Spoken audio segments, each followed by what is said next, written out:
Assalamualaikum warahmatullahi wabarakatuh.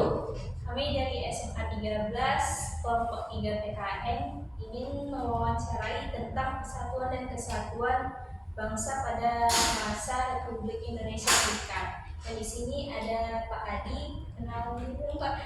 Oke, baik. Assalamualaikum warahmatullahi wabarakatuh. Kenalkan nama saya Adi ya. Saya mengajar di Universiti, mengajar sejarah. Dari siapa namanya? Gadis, Adi, Laila, Atul, Arya, Nabila sama saya. Ya. Silakan kalau mau tanya saya bisa bantu. Ini apa sih yang menyebabkan Indonesia menjadi negara RIS pada saat itu? Negara RIS ya, negara RIS itu. RIS itu kan Republik Indonesia Serikat ya. Jadi awal mulanya itu ketika perjanjian KMB ya, atau kan konferensi meja bundar. Jadi kita kan tahu ya, perjanjian terakhir RI Belanda itu kan KMB ya, konferensi meja bundar. Itu di Den Haag di Belanda. Nah, jadi salah satu keputusannya itu Belanda mengakui secara de jure, bukan fakta ya, de facto kan dirigat ya, sekarang de jure. Indonesia berbentuk Republik Indonesia Serikat, jadi mengakui secara de jure Republik Indonesia Serikat, gitu kan ya. Nah, serikat berarti dia Indonesia tidak lagi berbentuk NKRI, tapi berbentuk serikat, federal.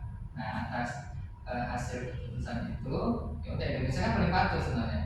Jadi begitu banyak dengan Belanda, Indonesia paling patuh. Makanya sejak 27 Desember 49 ya kan sampai tahun 50 Agustus itu Indonesia berbentuk RIS. Nah, jadi latar belakang itu ketika konvensi meja bundar. Ya. Nah, itu di luar tempat tuh di Den Haag Belanda kan oleh Pak Hatta ya sama Ratu Belanda ketika itu, terus di Jakarta ini pengesahannya itu Sultan Hamengkubuwono ya, Sultan Jogja kan, dengan Willem Drees dari Belanda juga mewakili dari Belanda gitu. Nah, makanya semenjak tanggal 27 itulah secara resmi Indonesia berbentuk RIS, Republik Indonesia Serikat. Undang-undangnya itu bukan undang-undang 45 lagi, tapi undang-undang dasarnya Undang-Undang Dasar RIS namanya. Gitu. Terus Pak, kan di dalam buku itu kan ada istilah federalisme. Federalisme itu apa sih? Oke, bagus. Republik Indonesia Serikat ya, atau federal katanya. Nah, federal itu gini sebenarnya. Jadi ada beberapa bentuk negara ya. Ada berbentuk republik, ada berbentuk monarki, ada berbentuk federal. Ya. Nah, federal sendiri itu dari bahasa Latin itu, namanya feudus namanya. Feudus itu artinya tuh aliansi atau liga. Sebenarnya di federal itu dia gabungan dari beberapa kelompok, nanti dia berikrar, berjanji gitu membentuk negara federal. Kayak Amerika Serikat tahu ya, Amerika Serikat kan Amerika Serikat, seperti itu bentuk federal. Makanya berbentuk beberapa negara bagian, ya kan, negara bagian itu masing-masing itu kalau awalnya kan 13 tuh, ya 13 negara bagian, sekarang kembali 50 negara bagian. Nah, itu mereka tuh negara-negara bagian itu ada buat perjanjian gitu. Nah, masing-masing negara itu memiliki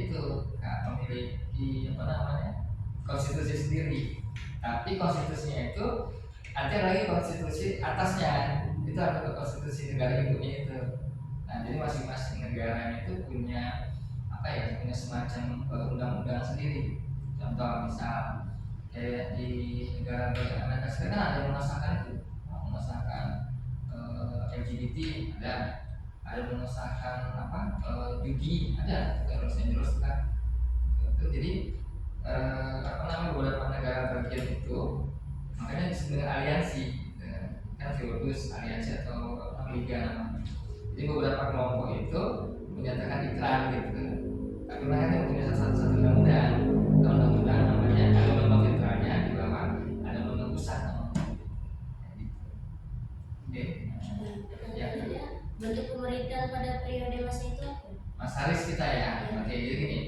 Kalau di Undang-Undang Dasar RIS itu di pasal 1 pasal 2 disebutkan bahwasanya kita berbentuknya tetap republik sebenarnya. Tapi ada satu lagi ya, jadi bentuk republik. Jadi republiknya pun dengan sistem pemerintahannya sistem pemerintahan parlementer, cuma semu dia. Jadi nama lainnya itu kuasi ya. Ada 3 penyebutan situ. Ada parlementer semu, ada parlementer kuasi atau parlementer semi parlementer. Nah, jadi situ bentuknya ya bentuk negaranya kata republik ya, sesuai dengan pasal 1 pasal UDRIS bentuk republik. Nah, gitu. Selanjutnya sistem parlementer kabinet semu kan memiliki karakteristik itu apa saja Kak? Ya tadi saya bilang tadi ya semu ya. Jadi ada tiga penyebutan tuh di zaman di situ ya. Kalau saya bilang sih ada 3 ini, ada 3 alias lah kan, kayak gabis, alias, atika, alias kayak gitu kan, alias nih gitu. Nah jadi zaman di situ ada 3 penyebutan parlementer semu ya, atau kuasi parlementer atau semi parlementer. Nah kakak sama abang tahu kan ya, kan ada 2 kan yang biasa umum kita pakai, ada presidensial, ada parlementer. Nah posisi tengah-tengah, tengah-tengah itu mengadopsi presidensial juga, mengadopsi parlementer juga. Contoh gini, misal di presidensial kan kepala negara, kepala pemerintah kan 1 ya, itu presiden. Nah kayak kita nih ada presidensial namanya, kayak Pak Jokowi itu dia kepala negara juga, kepala pemerintah juga. Nah, tapi kalau kayak di Malaysia kan dia menggunakan sistem serikat federal, makanya ada kepala negara itu rajanya biasanya, kepala pemerintahnya perdana menteri. Nah kan gitu kan, jadi ada dua nih. Nah kalau di parlementer kan, parlementer itu ciri-cirinya nanti perdana menterinya bisa dijatuhkan oleh parlemen, karena perdana menteri yang ngangkat itu parlemen. Nah kalau kuasi zaman RIS ini agak beda nih kan. Jadi lain, maka disebut dengan semi parlementer. Semu parlementer semu kayak itu gini. Nanti presiden ada andil, ada campur tangan di pemerintahan. Biasanya kepala negara tidak boleh campur tangan di pemerintahan. Jadi gini, di parlementer semu presiden itu mengangkat perdana menteri. Berarti kalau itu presiden mengangkat menteri-menteri. Seharusnya di parlementer yang angkat perdana menteri adalah parlemen, apa ya? Dan itu kita pernah pakai sistem parlemen murni kan, itu zaman Mas Libra. Nah di kuasi parlementer ciri pertama adalah itu presiden ada campur tangan di pemerintahan. Yang kedua, presiden mengangkat perdana menteri. Yang ketiga berarti perdana menteri nggak bisa dijatuhkan oleh parlemen, gitu kan? Nah kalau di parlemen murni kan perdana menteri bisa dijatuhkan oleh parlemen. Nah di sini nggak bisa. Ya, yang keempat menteri-menteri juga bertanggung jawab pada presiden. Jadi makanya disebut dengan tuh semi parlementer. Nah jadi parlemen di sini dia agak dikurangi lah perannya, dia tidak bisa menjatuhkan. Makanya disebut dengan apa sistemnya tuh namanya parlementer campuran lah gitu sebutnya gitu. Gitu kan. Yang itu dipakai juga Undang-Undang Dasar ya di sini ya, Undang-Undang Dasar. Jadi pokoknya intinya gini aja. Parlementer semu itu berarti ada kayak semacam ada peran presiden ya di pemerintahan, dan juga parlemen tidak bisa menjatuhkan perdana menterinya kayak gitu. Oke, Pertanyaan selanjutnya, kenapa sih keputusan itu memilih untuk membentuk negara serikat? Sebenarnya kalau keputusan bukan keputusan rakyat ya, jadi itu bukan keputusan rakyat sebenarnya. Ya lagi-lagi nih ya, karena Indonesia memang itu ya, kan kalau kita tahu di buku-buku itu kan sebetulnya kita kan perjuangannya 2 ya, diplomasi sama perjuangan fisik. Kenapa kita harus diplomasi? Biar membuktikan pada dunia bahwasanya kita sudah damai, ya kan? Sama. Yang kedua kita selesaikan dengan cara kekeluargaan, sudah gitu ya. Nah, kalau ditanya kenapa sih kita pilih RIS ya gitu kan? Kalau ditanya nggak mau sebenarnya, nggak mau, gitu kan? Kayak kita, jadi banyak banyak kelemahannya polisi. Ya. Makanya sebenarnya kalau tanya itu ya nggak mau, cuma karena kita patuh pada perjanjian KMB, ya mau nggak mau, gitu, nggak mau. Makanya bukti itu apa buktinya kalau kita bukan negara rakyat, ya buktinya umurnya. Ya kakak sama abang mesti ingat tuh, umur RIS itu tanggal 27 Desember 49 sampai 17 Agustus 50, nggak sampai setahun kan? Desember tuh Januari, Februari, Maret, April, Mei, Juni, Juli, Agustus 8 bulan. kita bang. Gitu. Dan jujur aja bertanya, kalau kita mau bentuk apa ya pas negara kesatuan, karena memang sudah dari dulu ini kan kita satu terus ya, juga sudah bisa. Itu bukan kehendak kita bang, jadi karena kita patuh pada peraturan KIB dari itu. Jadi, ya. Jadi pertanyaan selanjutnya, bagaimana pengaruh kondisi itu terhadap risk? Oke. Pengaruh apa tadi bang? Pengaruh Negara serikat. Negara serikat ya, Membantu negara serikat. kita itu ya pengaruhnya ya banyak ya bang ya. Jadi gini bang, pengaruh pertama itu gini bang, kalau kita berbentuk serikat Kristen bang ya, jujur aja itu gini bang, kalau di beberapa buku dibuat dampak sih biasanya bang ya, dampak risk apa? Itu masalah gini bang, kalau ada risk itu kan kita terpecah-pecah. Pecah-pecahnya lewat apa? Aturannya masing-masing kan gitu. Bayangkan kalau misalnya Bali mengesahkan undang-undang LGBT, nanti kita, ya kan? Aceh mengesahkan narkoba. Kemudian misalnya Jakarta mengesahkan judi itu bang. Pengaruhnya apa? Itu kita tadi terpecah-pecah ya. Kedua, itu sebenarnya gini bang ya, keinginan dari Belanda. Belanda memang sengaja. Jujur aja bang, Belanda itu kan nggak pernah ikhlas loh, nggak pernah move on dari kita. Jadi kalau saya ibaratkan di bukunya Profesor Busdiantarjo ya, itu ibarat kita tuh saya tuh mau berebut sama si Fatul memburukan Nabila atau gadis gitu. Nggak bisa move on gitu kan. Ya pokoknya mesti dapat ini gitu, penasaran gitu kan, ya kan. Nah jadi campur tangannya Belanda masih pengen ada, pengen utang Indonesia. Yang kedua, yang ketiga pengaruhnya adalah kita tuh bang jadi semacam kayak terkotak-kotak. Apalagi bang kita kan beda-beda itu bang, yang beda-beda suku, agama kan. Nah pengaruhnya apa? Itu bisa malah kita jadi biasanya apa? Bisa jadi terdegradasi dan apa degradasi itu kemudian itu terjadi dengan disintegrasi jadinya kan, bisa pecah.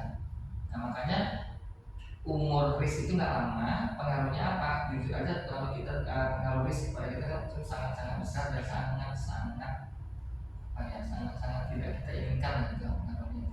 Karena kita pasti akan tadi ya terkotak-kotak, kemudian nanti akan jadi disintegrasi, kemudian nanti akan jadi diatur-atur oleh Belanda gitu ya. Itu ada nampaknya itu bang ya. Kan ada gerakan-gerakan separatis tuh Pak, yang terjadi di wilayah Indonesia termasuk APRA. Iya. Jadi awal mula terjadi hal itu karena Oke, bagus. Jadi gini, nah santai aja minum aja.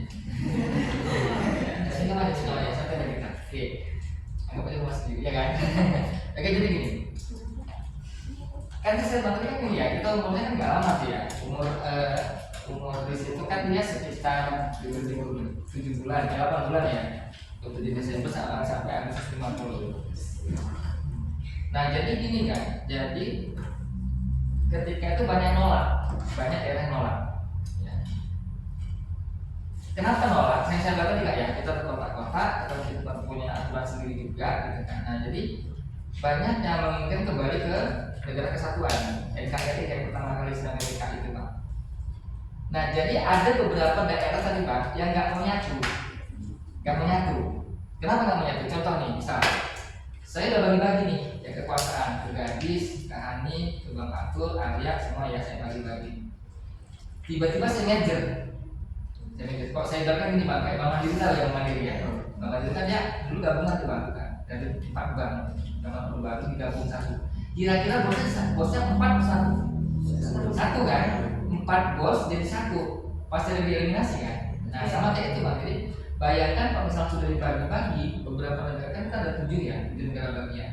Tiba-tiba jadikan 1. Pasti ada yang bontak kan? Ada yang bontak. Nah itu namanya Bang gini. Muncullah apa? Muncul yang apa? Adi-adi sama satu lagi RMS Bang sebagai bentuk penolakan dari kita berbentuk negara kesatuan. APRA satunya kan. Jadi gini, tadi APRA ya? Oke, APRA. Jadi APRA itu gini kan, Angkatan Perang Ratu Adil. Kata kuncinya Ratu Adil. Nah, ini kayak gini, dia memanfaatkan Indonesia itu kan mudah dinumbang, mudah dipuji-puji. Ya kan? Agak tolong itu agak mundur sedikit. Nanti nggak kelewatan. Nah itu langsung tuh berbunga-bunga. Nah sama kita kayak gini. Kata-kata Ratu Adil persis kayak ketika Jepang ke Indonesia pakai 3A. ya kan? Pak Adi Ganteng, Pak Adi Ganteng. Nippon Cahaya Asia, Nippon Bimbing Asia, Nippon Pemimpin Asia itu kan seperti semacam apa ya, rujukan lain. Nah, kata-kata angkatan perang Ratu Adil ketika ada yang diselamatkan, ada yang diselamatkan, rakyat Indonesia, kan? Siapa penggeraknya, ya kan? Penggerak itu kan Westerlin ya, itu Westerlin namanya, Kapten Raymond Westerlin. Itu jahat banget, jahat banget.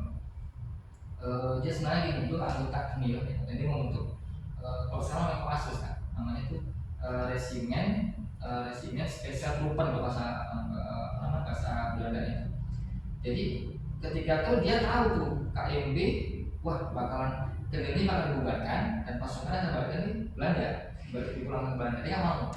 Nah jadi kan dia pengen tetap mempertahankan posisi dia, dan kan ketika itu dia masuk Pasundan ya kayak negara Pasundan. Dia menolak yang namanya negara kesatuan. Nah, karena ya kalau kita bilang siapa tujuan motif dia itu sebenarnya ya keuntungan pasti kan, nggak mungkin nggak ada keuntungan dong. Nggak mungkin saya mempertahankan seseorang kalau nggak bisa keuntungan sama saya kan. Nah, jadi sebenarnya penggerak itu dia salah satunya tujuannya menolak itu tadi, nggak menolak negara kesatuan, dan dia menginginkan tetap berbentuk negara serikat. Gitu. Nah, Westerling sendiri kan sebenarnya kalau di beberapa buku ya, termasuk di bukunya apa namanya Pak Bos, satu lagi sama Pak Sudirta dari kan bahwasanya itu terlibat pembantaian juga di Sulawesi. Ketika itu terjadi gimana ya pembantaian Westerling tahun 46, 47 juga sampai Sulawesi itu banyak meninggal gitu. Nah dia makin kecewa ketika itulah pasca KMB itu ternyata nggak diterima oleh rakyat Indonesia. Nah ada gerakan-gerakan rakyat yang menggerak kesatuan. Nah dia nggak mau dinolak. Nah, jadi kalau bayangkan Kak, kalau misalnya semua disatukan, pasti ada pasukan yang akan terbuang, tidak dipakai. Contoh, misal di perang kemerdekaan itu Kak, si Gadis punya laskar, Hanif itu kan punya laskar semua nih. Si Gadis laskarnya itu ada yang gondok, ada yang tinggi, ada yang bantet, kan gitu kan. Kira-kira Kak, kalau di Gadis kan jelek banget kan. Hanif itu juga, pasti diseleksi dong. Ternyata pasukannya si Hani nggak masuk, pasti kecewa kan? Nah, karena pasukan gue banyak perannya gitu kan. Nah, yaudah, akhirnya beberapa laskar tadi, termasuklah si aparat lagi, si Westerling tadi, itulah kecewa. Karena kan pasti ketika nanti berbentuk negara kesatuan, pasti ada beberapa pasukan yang dipakai. Gitu. Sementara perannya banyak, nah gitu kayak kecewa. Nah, makanya ini aparat itu ya ini kayak bentuk penolakan dari kembali ke negara kesatuan Indonesia. Ketika itu sekitar Januari tahun 50 ya, 50 kemudian dibantai ya, para berhasil diatasi oleh pemerintah, tapi Westerlingnya nggak tangkap, katanya nggak dia memberikan diri ke luar negeri, itu deh ya. Itu masalah di beberapa buku disebutkan kayak termasuk pengamat intelijen ya Pak Profesor Salim Said menyebutkan dia nggak ketemu sampai nggak ketangkep oleh Mahkamah Internasional lah kata gitu kan. Akhir dia dengan kabar meninggal di mana gitu kan, pokoknya itu ya nggak ketangkep lah oleh Interpol gitu. Dia dianggap gagal ya, dianggap gagal lah oleh APRA itu, dan APRA akhirnya berhasil dibubarkan kan sekitar bulan Februari, April gitu atau 50 atau berhasil tidak atau di APRA kayaknya. Di APRA itu, APRA itu latar belakangnya karena kekecewaan terhadap kembali ke negara kesatuan. Nah, dia salah satu pendukung negara federal. Tadi juga kakak ada bilang soal Andi Aziz. Yeah. Nah, Andi Aziz itu penyebab awalnya seperti itu. Betul, sama kayak tadi ya Kak. Andi Aziz itu di Sulawesi tuh ya. Tadi kan kalau di Westerling kan di Pasundan ya, Pasundan di Sulawesi. Jadi kan Andi Aziz itu dulunya bekas anggota KMIL, ya, komandan KMIL ya, komandan KMIL. Terus pas ini Kak, pasca KMB itu terbentuk APRIS namanya. Ini ada buat TNI, ada APRIS. Angkatan Perang Republik Indonesia Serikat. Nah, dia kan anggota KMIL kan? Otomatis yang anggota KMIL yang lain, jadi kan komandan KMIL ya, komandan KMIL di Sulawesi. Berarti kan kalau dia bentuk APRIS, anggota KMIL dia nggak bisa ini dong, nggak bisa kepake dong, kan gitu. Nah, jadi Kak salah satunya adalah ketika itu dia menolak kedatangan APRIS untuk ke Sulawesi, nah gitu kan. Saya bunyi juga lah begitu ya.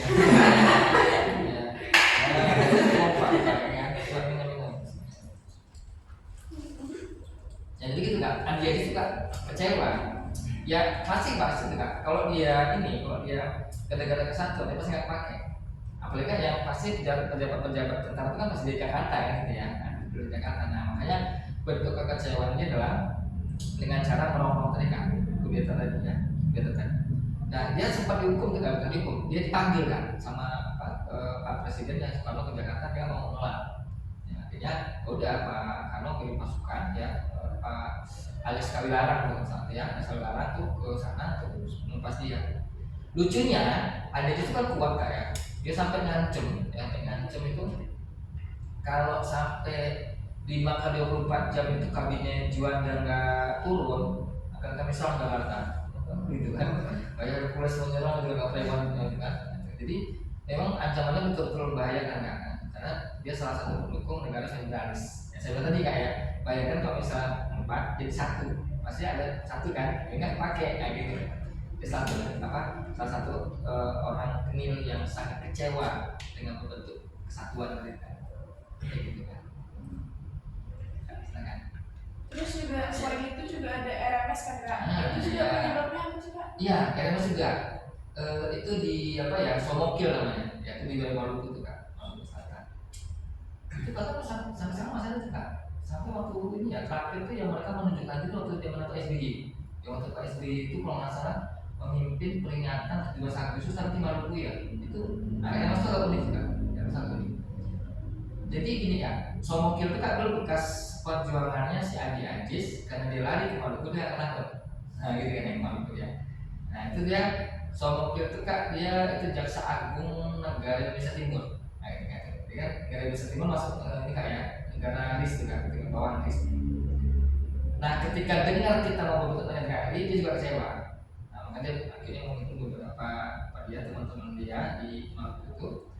Jadi Maluku itu pecah dua tuh kan, sama kayak Timur dulu. Ya, itu Maluku itu pecah dua. Ada yang pengen negara kesatuan, ada tetap menginginkan negara serikat, termasuk Somokil ini.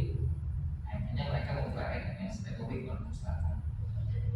Nah, Republik Maluku Selatan sebenarnya itu RMS sendiri, nah ini nggak awalnya itu dia ini ya, bukan berbentuk kayak pasukan itu bukan, semacam gerakan-gerakan organisasi namanya. Ternyata sampai sekarang masih ada loh di luar negeri. Ini bukan bentuk pasukan bukan, itu organisasi. Menginginkan adanya sebuah ini kayak sama kayak Timur itu kan menginginkan sebuah kemerdekaan bagi rakyat Maluku untuk diri sendiri.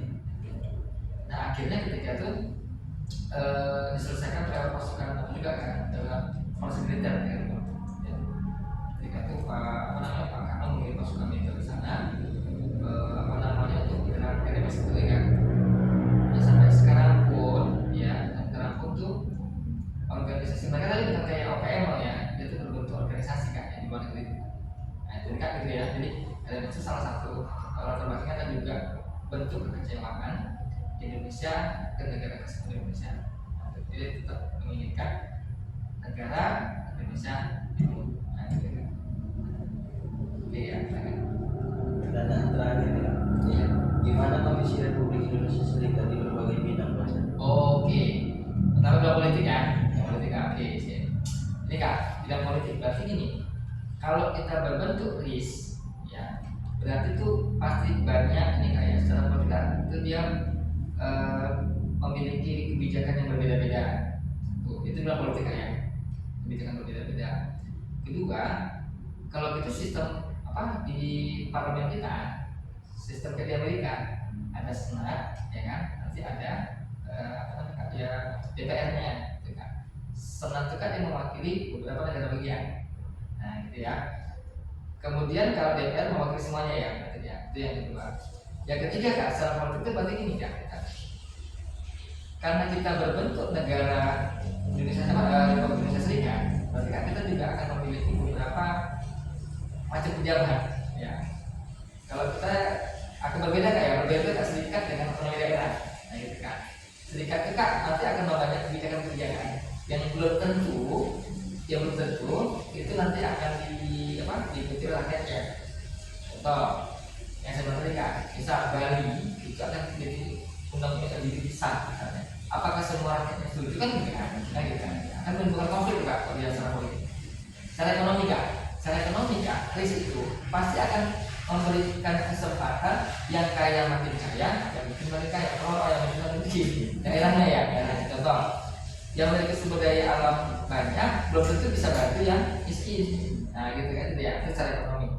Yang kedua adalah secara ekonomi dari guys, secara ekonomi. Yang kedua adalah pasti akan memiliki ini kan, apa namanya? PDB ya, PDB, income per kapita yang berbeda juga. Nah ini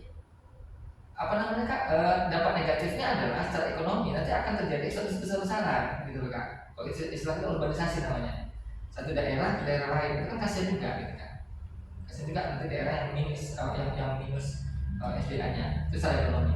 Secara pendidikan kayak itu kan politik, ekonomi, pendidikan, bidang pendidikan kan yang pasti saya bilang tadi kak, yang diuntungkan adalah negara-negara bagian yang sudah mapan. Yang kasihan itu negara Indonesia Timur, ya kan, Indonesia Timur, kemudian negara Madura yang secara geografis kan mereka pasti beda dengan negara Indonesia Sumatera, negara Sumatera Timur, negara Sumatera Selatan, kemudian negara Republik Indonesia Jakarta kan beda. Gitu. Makanya dengan kita kembali ke RIS, dengan kita kembali ke negara kesatuan, semuanya bisa kita tanggulangi gitu ya sebenarnya. Ya, dari politik, ekonomi, sama pendidikan. Kecuali hukum kan. Secara hukum masing-masing negara kita ini akan memiliki hukum yang berbeda-beda. Nah, gitu kan. Ya sekarang ini kita beda kan, desentralisasi di Aceh, sistem syariat Islam kan. Nah, gitu kan. Apalagi kita berbentuk negara RIS gitu kan, akan memiliki hukum yang berbeda-beda kayak gitu kan. Jadi saya berempat aja ya, antara politik jadi kita akan terpisah-pisah, ya secara kebijakan juga terpisah-pisah. Secara pendidikan, ya kasihan lah, secara ekonomi ya, kasihan daerah yang minus sumber daya alam. Yang pendidikan, kasihan juga kak, pendidikan sangat tinggal di beberapa negara lainnya. Terus yang secara pendidikan, sebagai itu politik, hukum ya hukum, masalah hukum pasti memiliki hukum yang berbeda-beda. Gitu loh kan. Bisa berbentuk nanti syariat, kayak syariat Islam, ada juga berbentuk syariat, kalau bukan syariat maksudnya syariat Islam, ada juga berbentuk hukum negara gitu. Makasih ya. Oh gitu aja? Iya. Oh sama ya, oke sip ya. Kapan-kapan main lagi ya.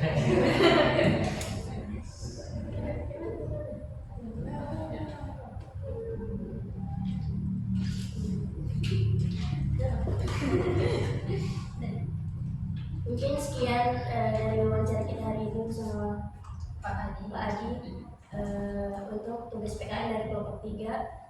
Jadi bila ada salah kata dari kami mohon maaf kepada Pak Adi juga.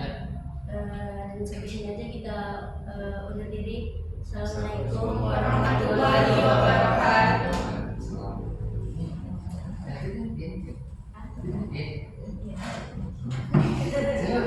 Saya kan ngomongnya